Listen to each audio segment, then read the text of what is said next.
رسول پاک صلی اللہ علیہ وسلم کے پاس ان کے بعد تلوار اٹھا کر کرنا کیا ہے؟ لیکن مصعب بن عمیر کا ایک جملہ تھا جو احد کے میدان میں گونج رہا تھا، اے لوگوں یہ کیوں نہیں سوچتے رسول اللہ کے بعد جینے کا کیا مطلب ہے؟ اگر رسول اللہ نہیں ہے تو پھر جی کر کے مطلب کیا؟ اٹھاؤ تلوار۔ تو یہ چند لوگوں کی جو جماعت کی سپہ سالاری کر رہے تھے اس وقت میدان میں مصعب بن عمیر جھنڈا ہاتھ میں پکڑا تھا۔ قمیہ نام کا ایک دشمن ان کے مونڈے سے تلوار مونڈے کو کاٹ دیا، کندھے سے ہاتھ کاٹ دیا۔ جھنڈا رسول اللہ کا جس کے ہاتھ میں وہ ہاتھ کا کٹ جانا گویا کہ جھنڈا نیچے آ جائے۔ مصعب بن عمیر کا ایک ہاتھ کٹا، جھنڈا بائیں ہاتھ میں اٹھا کر کھڑے ہوئے، رسول اللہ کا جھنڈا گرنے نہیں دے رہے تھے۔ اور جب بائیں ہاتھ میں ان کا جھنڈا آیا تو وہی ظالم نے بائیں ہاتھ کو کہنی سمیت کاٹ دیا۔ جھنڈا یا تو اس ہاتھ میں ہو سکتا ہے یا اس ہاتھ میں۔ تاریخ اسلام کی سچے اور آگ کی وہاں سرگردانی کرو تو پتا چلے مصعب بن عمیر نے کٹے ہوئے بازوؤں سے اس پرچم کو پکڑا تھا، سینے میں دبا کر، اپنی ٹھوڑی کے نیچے دبا کر حضور کے پرچم کو نیچے نہیں آنے دینا چاہتے۔ جس کے ادھر کا بازو کٹ گیا ہو، ادھر کا ہاتھ کٹ گیا ہو، کٹے ہوئے ہاتھوں سے۔ اور اسی احد کے میدان میں ظالموں نے جب دیکھا کہ یہ جھنڈا نیچے آنے نہیں دیتا، سینے پر بہت تیز بھالا مارا، نیزہ مارا۔ اس وقت آپ نے پکار کر کہا احد کے میدان میں، یہ نہیں کہ لوگوں میرا ہاتھ کٹ گیا، لوگوں میرا بازو کٹ گیا، لوگوں میرے سینے پر دشمنوں نے نیزہ مارا، نہیں، احد کے میدان میں مصعب بن عمیر پکار رہے تھے میرا کوئی ساتھی قریب ہے تو آ جائے، مجھے نہ سنبھالے رسول اللہ کا جھنڈا سنبھال ہے، میں اسے آخری سانس تک نیچے آنے نہیں دینا چاہتا۔ حضور پاک صلی اللہ تعالیٰ علیہ وسلم کے پرچم کو نیچے آنے نہیں دینا چاہتے۔ ان کے بھائی تھے، انہوں نے اٹھا لیا۔ حضرت مصعب بن عمیر احد کے میدان میں شہید ہو گئے۔ جانتے ہو رسول پاک صلی اللہ علیہ وسلم ساری لاشوں کو جب جمع کر رہے تھے، مصعب بن عمیر کے پاس آئے اور پھر کہا اے مصعب بن عمیر، وہ سفیر اسلام ہے، رسول اللہ کا ترجمان ہے، من المؤمنین رجال صدقوا ما عاہدوا اللہ علیہ، مومنین میں سے کچھ لوگ وہ ہیں جنہوں نے اللہ سے کیا ہوا وعدہ پورا کر دیا ہے۔ اور اس کے بعد ان کے دفن کا طریقہ بھی ہے۔ اللہ اکبر۔ رسول پاک صلی اللہ علیہ وسلم نے فرمایا ان کو دفن کرو، ان کو دفن کرو۔ جب ان کو دفن کرنے کی بات آئی تو آپ کا جسم چھپانے کے لیے صحابہ کوشش کرتے رہے۔ جب ان کا سر چھپایا جاتا تو نیچے سے کھل جاتا، اور جب نیچے کا حصہ چھپاتے تو سر کا حصہ کھل جاتا۔ کپڑا اتنا نہیں تھا آپ کے پاس، کپڑا اتنا نہیں تھا۔ نبی پاک صلی اللہ تعالیٰ علیہ وسلم کے پاس صحابہ نے کہا اتنا ہی کپڑا مصعب کے پاس رہ گیا۔ حضور پاک صلی اللہ علیہ وسلم نے فرمایا مصعب کے پاس ایک چھوٹا ٹکڑا ہے، وہ دنیا سے ایک چھوٹا ٹکڑا لیے جا رہا ہے اور ساتھ میں رسول اللہ کو لیے جا رہا ہے، محمد الرسول اللہ کو ساتھ لیے جا رہا ہے۔ اس گھر گھاس ان کے قدموں پر رکھ کر دفن کیا گیا۔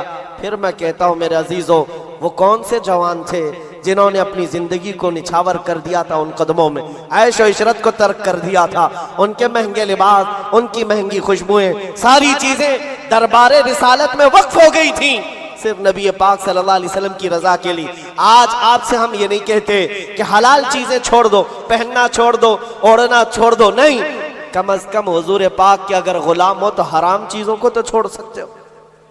لباس اچھا پہنو، خوشبو استعمال کرو، اس کی ممانعت نہیں ہے، لیکن اے نوجوانوں اگر حضور کی غلامی کا دعویٰ کرتے ہو تو ہم چاہتے ہیں تمہارے کان پھر یہ گندے نغمے کیوں سنتے ہیں؟ یہ گالیاں تمہاری زبانوں سے نکلتی کیسے ہیں؟ یہ تم آوارہ گردی میں اپنی آنکھیں بہکاتے کیسے ہو؟ تمہارے یہ جسم کا ہر عضو گناہوں کی غمازی کیوں کر رہا ہے؟ نبی رحمت صلی اللہ علیہ وسلم کے غلام ہو تو پھر آؤ میرے عزیزوں، اس دربار کی غلامی کی لذت جسے مل جائے۔ اللہ اکبر۔ میں سچ کہتا ہوں، اقبال نے ایک جملہ کہا تھا، اقبال کے اشعار بہت معنی خیز ہے۔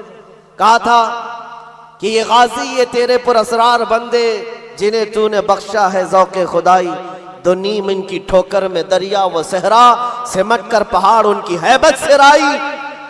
اور پھر اقبال جو کہتا ہے دو عالم سے کرتی ہے بیگانہ دل کو، عجب چیز ہے لذت آشنائی، دو عالم سے کرتی ہے بیگانہ دل کو، عجب چیز ہے لذت آشنائی، جس کو حضور پاک کی آشنائی کی لذت ملی ہے پوری دنیا سے اسے بے خبر کر دیتے. میں اب سال کی ابتدا ہو گئی، ان جانثاروں کی بات میں کر رہا ہوں جنہوں نے رسول پاک صلی اللہ علیہ وسلم کی غلامی کی لذت محسوس کی ہے. احد کے میدان میں جانے سے پہلے دو گہرے یار، بہت گہرے دوست کیا دعا کر رہے ہیں بتاؤں آپ؟ سعد ابن ابی وقاص، عبداللہ بن جہش، یہ دو نام یاد رکھنا ہے نوجوانوں، جن کو کہتے ہیں نا جگری یار، اٹھنا بیٹھنا ساتھ میں، کھانا پینا ساتھ میں، رات کو چلنا پھرنا ساتھ میں، کہیں کچھ مشورے کرنا ہو ساتھ میں. سعد ابن ابی وقاص اور عبداللہ بن جہش، ان دونوں کی دوستی بڑی مشہور تھی، بہت مشہور تھی. لیکن احد کے میدان میں جانے سے پہلے اللہ اکبر دعا کیا کر رہے ہیں سنو. دونوں آئے، مصلی بچھائے، رات کا وقت ہے. سعد ابن ابی وقاص کہتے ہیں میرے بھائی عبداللہ میں دعا کروں گا تم آمین کہنا. عبداللہ بن جہش کہتے ہیں ٹھیک ہے میں بھی دعا کروں گا تم آمین کہنا. دونوں مصلی بچھا کر بیٹھے، دعا کیا کر رہے ہیں؟ سعد بن ابی وقاص نے پہلے ہاتھ اٹھایا اور کہا اے اللہ کل احد کے میدان میں جب ہم اتریں گے تیرے رسول پاک صلی اللہ تعالیٰ علیہ وسلم کی حمایت کے لیے، ہم اپنی جانیں قربان کرنے کے لیے میدان میں آئیں گے. مولا میرا مقابلہ کسی ایسے سخت دشمن کے ساتھ کرا جو سب سے بڑا پہلوان ہو، سب سے بڑا پہلوان ہو. تمنا تو دیکھو حضور کے غلام کی کیسی، تمنا کیسی، کل جو سب سے بڑا دشمن ہوگا اس سے میرا مقابلہ کرا دے مولا. پھر کیا کرے گا؟ سعد بن ابی وقاص کہتے ہیں مولا جب وہ تیرے حبیب کا دشمن سامنے آئے کبھی میں اس کو دائیں سے ماروں، کبھی بائیں سے ماروں، کبھی آگے سے ماروں، کبھی پیچھے سے ماروں، اور اس کو گرا کر اس کے نیزے پر جھنڈا گاڑ کر کہوں لبیک یا رسول اللہ، رسول پاک کی سر بلندی کا اعلان کروں. یہ دعا تو دیکھیں دعائیں کیسی کیسی ہیں علماء کی. تمنا یہ نہیں ہے حالات کچھ ہو گئے تو میں چھپ کر کے کہیں پناہ لے لوں گا. جنگ کے حالات میرے عزیزوں کرکٹ کا میدان نہیں ہے، سر ہتھیلی میں لیے جانے کا منظر ہوتا ہے، جان لے کر جاتے ہیں. لیکن تمنا بھی کیا ہے، چھوٹے سپاہی سے لڑنے کا نہیں ہے، چھٹ پٹ وارداتیں نہیں ہیں. سعد بن ابی وقاص کہتے ہیں سب سے بڑا پہلوان جو ہوگا میرا اس سے مقابلہ ہو جائے. دعا کر کے ان کے دوست جگری دوست ہیں عبداللہ بن جہش آمین کہہ رہے، آمین کہہ رہے. اب سنو جب ان کی دعا ختم ہو گئی عبداللہ بن جہش کہتے اے سعد اب میں دعا کرتا ہوں تم آمین کہو. اللہ اللہ دعائیں کیسی، جانثاران رسول. عبداللہ بن جہش ہاتھ اٹھاتے اور کہتے ہیں بارگاہ رب العزت میں مولا کریم جب کل کی صبح تیرے رسول کے ساتھ ہم میدان میں جائیں، اے رب ذوالجلال اسلام کی سربلندی کے لیے، تیرے نبی کے ناموس کی حفاظت کے لیے لڑنے کے لیے جب میں میدان میں آؤں تو کیا ہو مولا دشمنوں سے میرا مقابلہ ہو جائے اور دشمنوں کی صفوں میں گھر جاؤں.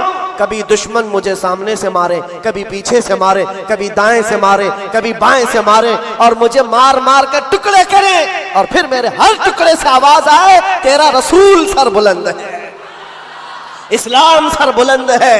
دعا ان کی یہ ہے. سعد ابن ابی وقاص آمین کہہ رہے ہیں. ایک بڑے دشمن سے مقابلہ کرنے کی دعا کر رہا ہے اور دوسرا محبت مصطفیٰ میں زخم کھا کھا کر مرنے کی دعا کر رہا ہے.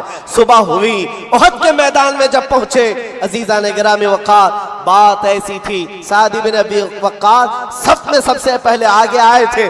اس وقت دشمنوں میں سے جو اس وقت سب سے بڑا پہلوان تھا سعد ابن ابی وقاص کے سامنے آیا، جس کو کہا جاتا تھا 1000 انسانوں کی طاقت رکھتا ہے. سعد ابن ابی وقاص اس کو دیکھتے ہی کہتے ہیں تو نہیں آیا، میرے رب نے بھیجا ہے، اس لیے کہ رات کو میں نے دعا کی تھی جو تمہارا سب سے بڑا پہلوان ہوگا میں اس سے مقابلہ کروں گا. سعد ابن ابی وقاص نے دعا کی تھی، مولا نے سامنا کرا دیا. اب شروع ہو گئے تیر چلنا اور نیزے چلنا. سعد ابن ابی وقاص کے تیر ایسے تیر تھے، کبھی سامنے سے جاتے، کبھی دائیں سے، کبھی بائیں سے، بجلیوں کی طرح آواز کرتے، اس دشمن کے سینے میں پیوست ہوتے. جانتے ہو یہ سعد ابن ابی وقاص کون ہے؟ تیر چلاتے تھے تو پیچھے سے رسول اللہ آواز دیتے تھے ابی انت و امی ارمی یا سعد، اے سعد تیرے تیر چلا، تجھ پر میرے ماں باپ قربان. تنہا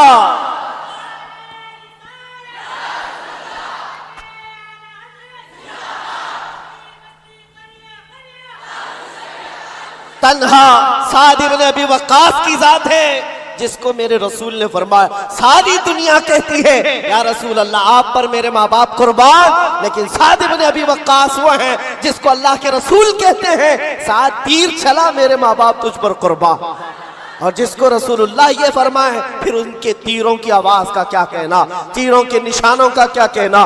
جب سنگ سنگ چلتے تھے دشمن کے خیمے میں کھلبلی مچ گئی، تھوڑی ہی دیر گزری تھی، ان کے سامنے آیا ہوا دشمن ایسا گرا کہ اس کے جسم پر سعد ابن ابی وقاص کے لگائے ہوئے نشان موجود تھے۔ پھر آئے اپنے خدا سے کیے ہوئے دعا کے مطابق دائیں سے بھی مارا، بائیں سے بھی مارا، آگے سے پیچھے سے، پھر سینے میں جھنڈا گاڑ کر کہا رہے گا یوں ہی ان کا چرچا رہے گا، رہے گا یوں ہی ان کا چرچا رہے گا، پڑے خاک ہو جائیں چل جانے والے، مٹ گئے مٹتے ہیں مٹ جائیں گے آدھا تیرے، نہ مٹا ہے نہ مٹے گا کبھی تو گھٹائے سے کسی کے، یا رسول اللہ نہ گھٹا ہے نہ گھٹے گا جب بڑھائے تجھے اللہ تعالیٰ تیرا۔ سعد ابن ابی وقاص کی دعا تو قبول ہو گئی اور آپ نے رحمان کا شکر ادا کیا۔ جنگ کا میدان ہے اور گہما گہمی ہے، گھمسان کی جنگ ہوتی ہے، کون کہاں ہے کس کو خبر ہے، لیکن جگری دوست تھے عبداللہ بن جہش کی یاری ان کے ساتھ بڑی مشہور ہے۔ جیسے ہی شام ہو رہی تھی ڈھونڈنے لگے میرا جگری یار دکھتا نہیں، عبداللہ بن جہش کہاں ہے؟ میرے عزیزوں صحابہ نے بتایا سعد بن ابی وقاص کو کہ افسوس ہے تمہارے عبداللہ بن جہش کی شہادت ہو گئی۔ پوچھا کیسے؟ کہا وہ جب لوگوں میں مشہور ہو گئی تھی افواہ کہ رسول اللہ کا قتل ہو گیا، عبداللہ بن جہش نے ادھر ادھر کچھ نہیں دیکھا، دشمنوں کے نرغے میں دوڑتے ہوئے چلے گئے اور ایسے اندھا دھند ان سے لڑتے رہے، نہ وہ پیچھے کی طرف دیکھتے نہ کدھر، نہ ادھر نہ ادھر۔ دشمنوں نے گھیر لیا عبداللہ بن جہش کو، دائیں سے مار رہے تھے، بائیں سے مار رہے تھے، سامنے سے مار رہے تھے، پیچھے سے مار رہے تھے۔ عبداللہ بن جہش کے جسم کے 80 ٹکڑے کر دیے گئے تھے اور ایک ایک ٹکڑے کو رسیوں میں پیرو کر کافروں نے ہار بنا کر پہن لیا تھا۔ یہ عبداللہ بن جہش کے ساتھ ہوا۔ سعد ابن ابی وقاص نے خبر سنی، آپ دیدہ ہو گئے، کہا اے لوگوں رب ذوالجلال کی اس محبت پر قربان، اس نے کل میری بھی سن لی، میرے دوست کی بھی سن لی، اس کی بھی دعا قبول، میری بھی دعا قبول۔ سنو جو کہنا ہے میرے عزیزوں، اس واقعے سے مجھے کہنا کیا تھا۔ سعد ابن ابی وقاص اپنے جگری دوست کی لاش کو دیکھنے آئے، لاش کہاں ہے؟ ٹکڑوں میں بدل گئی، جسم کے ٹکڑے میدان میں بکھرے ہوئے ہیں۔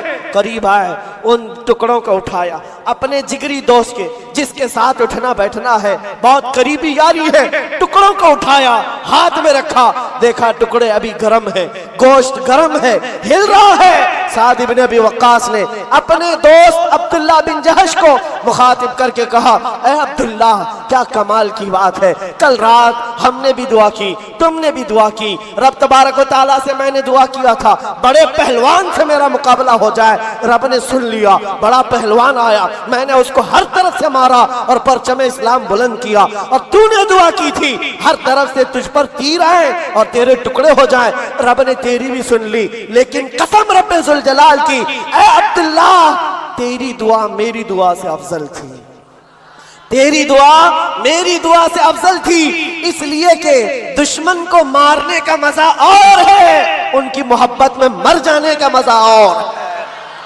پھر کے گلی گلی تباہ، ٹھوکریں سب کی کھائی کیوں، دل کو جو عقل دے خدا تیری گلی سے جائے کیوں۔